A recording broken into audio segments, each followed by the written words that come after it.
What is noun? किसी व्यक्ति वस्तु स्थान के नाम को संज्ञा कहते हैं। It a many person place और thing is called of noun. किसी व्यक्ति वस्तु स्थान के नाम को संज्ञा कहते हैं। इसके अंतर्गत बच्चों आता है नंबर। ठीक है, तो ये नंबर कितने प्रकार के होते हैं बच्चों? ये दो प्रकार के होते हैं। नंबर कितने प्रकार के होते हैं? ये दो प्रकार के होते हैं, सिंगुलर और प्लूरल। ठीक है, नंबर को हिंदी में हम लोग क्या बोलते हैं? वचन बोलते हैं। नंबर को हिंदी में क्या बोलते हैं बच्चों? वचन बोलते हैं।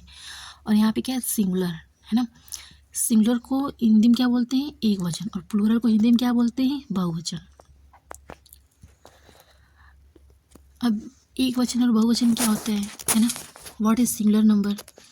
तो अगर किसी वस्तु या व्यक्ति या किसी कोई भी चीज़ है, अगर वह एक है तो उसे हम सिंगुलर बोलेंगे।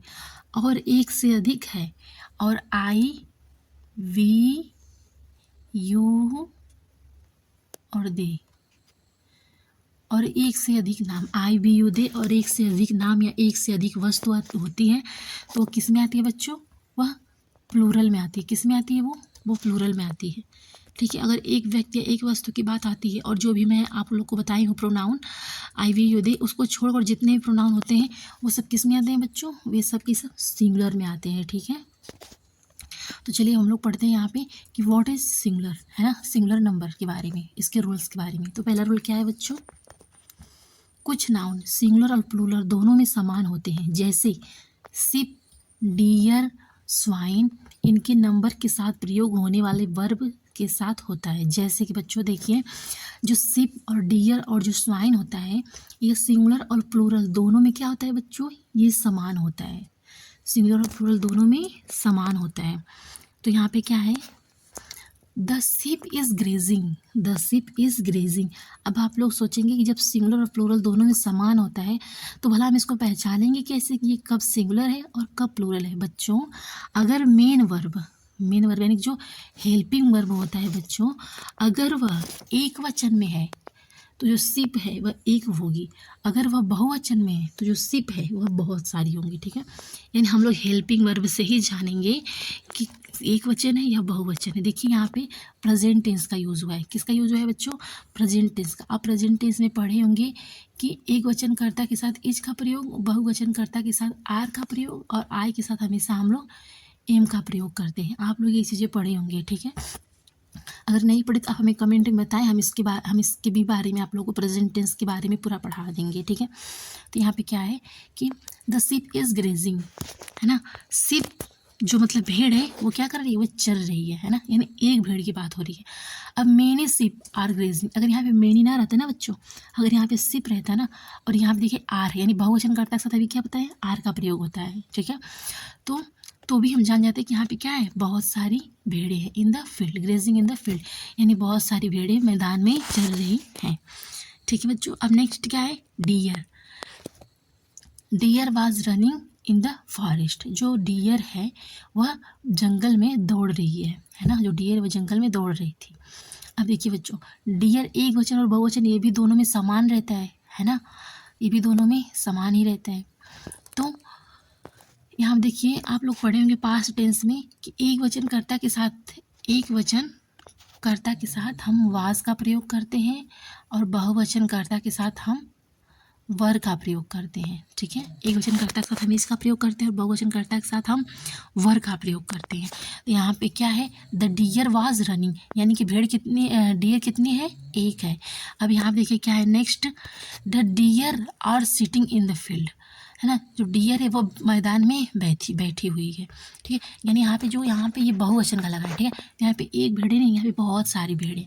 इस हम यहाँ पे हेल्पिंग वर्ब से ही पहचान सकते हैं, वरना हम नहीं पहचानेंगे कि एक वचन है या फिर बहुवचन है। ठीक है, तो चलिए हम लोग नेक्स्ट रूल पढ़ते हैं। यदि स्क्वायर को हिंदी में क्या बोलते हैं? कौड़ी। एक कौड़ी में कितनी वस्तुएं होती हैं बच्चों? 20 वस्तुएं होती हैं। 100, 1000, डजन, दर्जन के पूर्व संख्या होती है तो हम यहाँ पे यस नहीं लगाते हैं, यानी और किंतु यदि उसकी पूर्व संख्या नहीं होती तो बहुवचन बनाने से पहले बच्चों यहाँ पे यस रहेगा। ठीक है, यहाँ पे क्या रहेगा? यहाँ पे यस रहेगा, यहाँ पे ड नहीं रहेगा। ठीक है, यहाँ पे ड नहीं रहेगा, यहाँ पे यस रहेगा। तो बनाने के लिए हम यस लगा देते हैं, तो उसके बाद हम ऑफ का प्रयोग करते हैं। जैसे रूल ये हमें ये बता रहा है बच्चों कि अगर यदि स्क्वायर, 100, डजन की पूर्व अगर संख्या हो, जैसे कि 1000, 2000, 1000, 2000, 100, 200, 1 डजन, सॉरी बच्चों थोड़ा डिस्टर्ब हो गया है।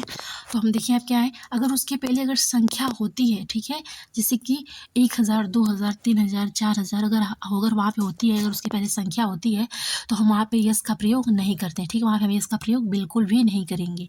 लेकिन अगर वहीं उसके पहले अगर संख्या नहीं दी है, अगर डजन दिया है, 100 दिया है, 1000 दिया है, स्क्वायर दिया है और उसके पहले संख्या नहीं दी है, तो हम वहाँ पे यस का प्रयोग करते हैं, ठीक है, उसके साथ हमेशा हम यस का प्रयोग लगाते हैं, ठीक है, मतलब इसके बाद हमेशा हम यस का प्रयोग लगाएंगे और उसके बाद हम ऑफ लगाएंगे, ठीक है। तो चलिए हम लोग एग्जाम्पल के अकॉर्डिंग से समझते हैं। देखिए क्या है, आई बॉट 3 डजन मैंगो, मैंने 3 दर्जन आम खरीदा।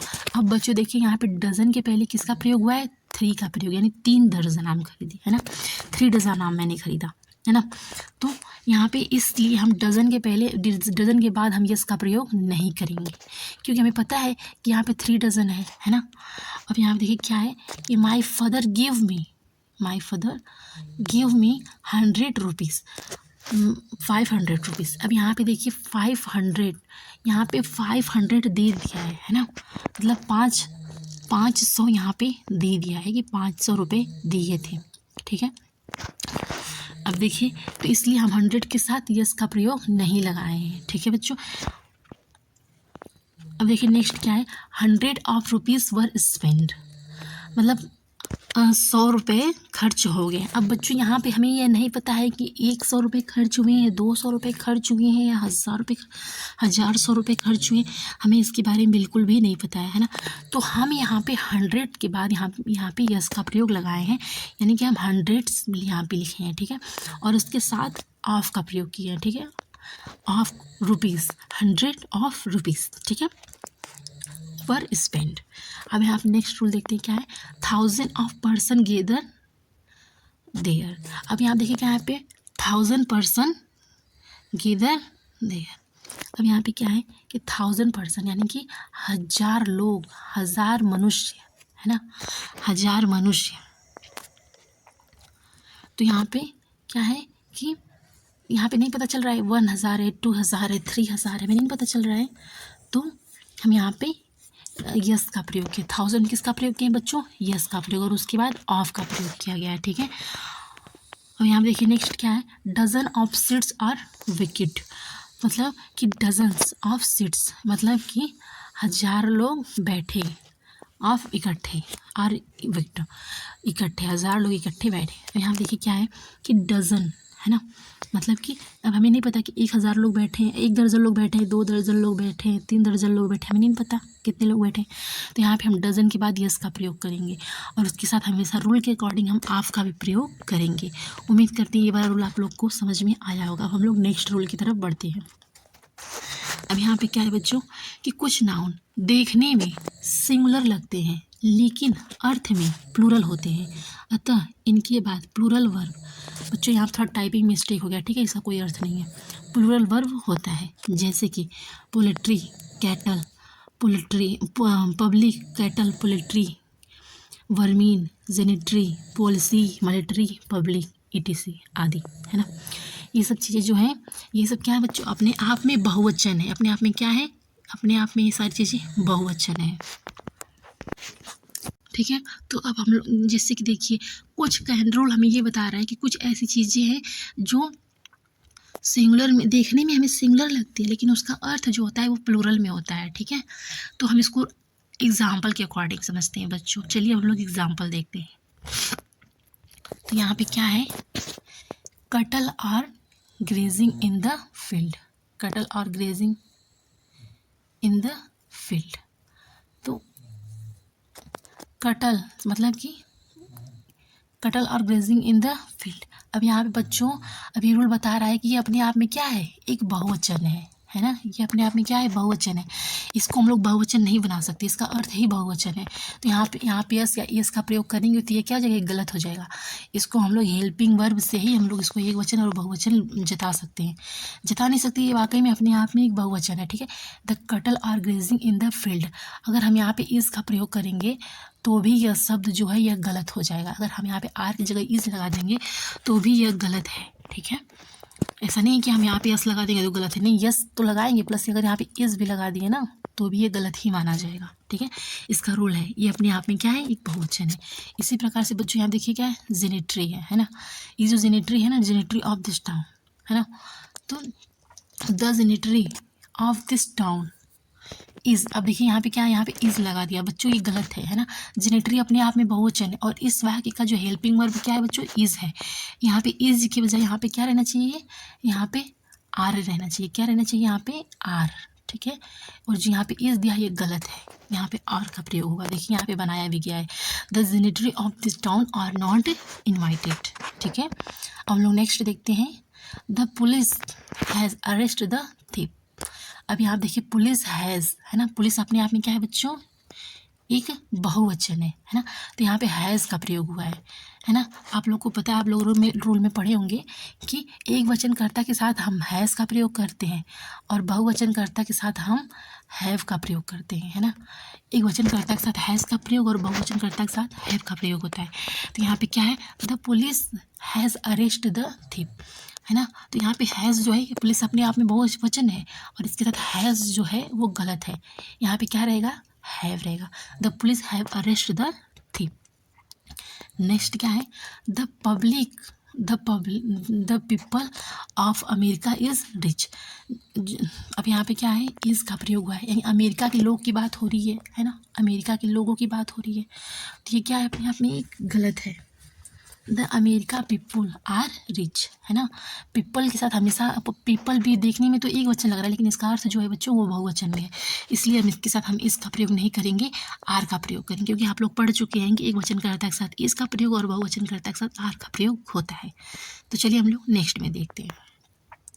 नोट, पीपल का अर्थ लोग या समूह से होता है, पीपल का अर्थ लोग या जन समूह से होता है, किंतु पीपल्स का अर्थ नेशन होता है। जैसे कि there are many different peoples nation in Asia, मतलब कि अंतर्राष्ट्रीय पे इसका मतलब, इसका जो इसका अर्थ हो जाता है ना, मतलब पीपल का, अगर हम यहाँ पे पीपल्स लगा देंगे तो इसका अर्थ हम यहाँ पे किससे हो जाएगा बच्चों, राष्ट्र से हो जाएगा। किससे हो जाएगा, राष्ट्र से हो जाएगा। अगर ये पीपल रहेगा तो इसका मतलब लोग हो जाएगा, लेकिन अगर यहाँ पे पीपल्स हो जाएगा तो इसका मतलब जो हमारे देश का राष्ट्र है उससे लेना देना है, ठीक है। इसका लोग से कोई लेना देना नहीं है। अब हम लोग नेक्स्ट पढ़ते हैं। नेक्स्ट में क्या है, कुछ नाउन सिंगुलर और प्लूरल दोनों, कुछ नाउन का प्लूरल नहीं होता, कुछ नाउन का प्लूरल नहीं होता, वे केवल सिंगुलर में प्रयुक्त होते हैं। जैसे कि scenery, furniture, hair, bread, advice, information, language, mystery, poetry, machinery, alphabet, office, feeling, news. बच्चों देखिए, अब ये देखने में क्या है, प्लूरल जैसे लग रहे हैं, है ना, लेकिन ये अपने आप में क्या है, एक सिंगुलर है, ठीक है। अब देखिए हम लोग यहाँ पे समझ लेते हैं। द सीनियर ऑफ कश्मीर और ब्यूटीफुल, जो कश्मीर की जो मतलब जो क्या सीनरीज, जो कश्मीर का जो दृश्य है वो बहुत ज़्यादा सुंदर है। तो अभी हम आप लोग बताएं कि सीनरीज क्या है, सिंगुलर में प्रयोग होगा, ये सिंगुलर होता है, ये प्लूरल नहीं होता, ठीक है। तो इसके साथ इसका प्रयोग होगा, ना कि आर का। तो यहाँ पे क्या रहेगा, यहाँ पे इज रहेगा, आर नहीं रहेगा, ठीक है बच्चों। अब देखिए क्या, देखिए यहाँ पे दिया है the scenery of Kashmir is beautiful. अब यहाँ पे नेक्स्ट क्या है कि sales of poetry are very charming, जो सेलिस की पोइट्री है वो क्या है, वो बहुत ज़्यादा सुंदर है। और अभी हम आपको बताएं कि पोइट्री के साथ, पोइट्री हमेशा क्या है, एक वचन है, बहुवचन नहीं है। यहाँ पे किसका प्रयोग हुआ है, आर का प्रयोग किया। यहाँ पे किसका प्रयोग होना चाहिए, इज का। देखिए क्या है, इज है, क्योंकि एक वचन करता है, पोइट्री क्या है अपने आप में एक वचन है। नेक्स्ट बच्चों, पहले हम आप लोग को एक बात बता देना चाहते हैं कि ये जो अभी हम आप लोग को पढ़ाए हैं ना, ये जो सारी चीज़ें हैं, ठीक है, ये लिखिए यहाँ से लेकर यहाँ तक, आप इसे याद कर लीजिएगा, ठीक है। कि ये अपने आप में एक वचन होते हैं। आखिर वीडियो बनाकर इतना लॉन्ग करने का कोई मतलब है नहीं, है ना। आप इसे याद कर लीजिए, ठीक है। और देखिए, इसका बहुवचन बनाने के लिए हम कुछ शब्द का प्रयोग करते हैं, जैसे कि देखते हैं। देखिए, अगर हम लोग इसको बहुवचन बनाएंगे, जैसे कि फर्नीचर का अगर हम बहुवचन बनाएंगे तो इसके पहले हम आर्टिकल का प्रयोग करेंगे, ठीक है। ब्रेड का अगर हम बहुवचन बना रहे हैं इसके पहले लोव्स का प्रयोग करेंगे, ठीक है। एडवाइस के पहले हम लोग पीसेस ऑफ एडवाइस का प्रयोग करेंगे, ठीक है। मिस्चिफ का बहुवचन बनाने के लिए हम एक्ट्स ऑफ मिस्चिफ का प्रयोग करेंगे, ठीक है। इन्फॉर्मेशन अपने आप में एक वचन है, लेकिन इसको बहुवचन बनाने के लिए हम पीसेस ऑफ इन्फॉर्मेशन का प्रयोग करेंगे, ठीक है बच्चों। तो आप इसको याद कर लीजिएगा, ठीक है। इतना ज़्यादा लॉन्ग वीडियो करने का कोई मतलब नहीं, एक चीज़ समझाने का बच्चों। कुछ चीज़ें ऐसी होती हैं जो हमें समझनी चाहिए, कुछ चीज़ें ऐसी होती हैं जो हमें याद करने वाली होती हैं, ठीक है।